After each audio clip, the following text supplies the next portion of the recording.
అంత గొప్ప దేవుడు, ఆకాశ మహాకాశాలు పట్టజాలనంటువంటి గొప్ప దేవుడు కూడా చిన్న బిడ్డగా అంత గొప్ప దేవుడు, సృష్టిని తయారు చేసినటువంటి దేవుడు మరి అది విడిచిపెట్టి భూలోకానికి మరియమ్మ గర్భంలోనికి పిండంలాగా భూమి మీద బిడ్డగా పుట్టడం అద్భుతమైన విషయం. అది బలవంతుడైన దేవుడు అంటే బలము కలిగిన దేవుడు బలహీనుడిగా మారడం.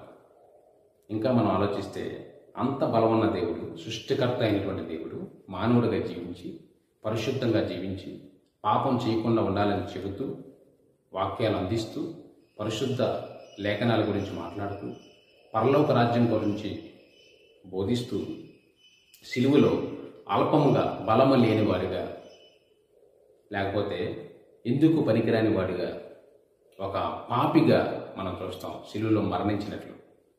మన పాపాన్ని తన మీద వేసుకున్నాడు. బలవంతుడైన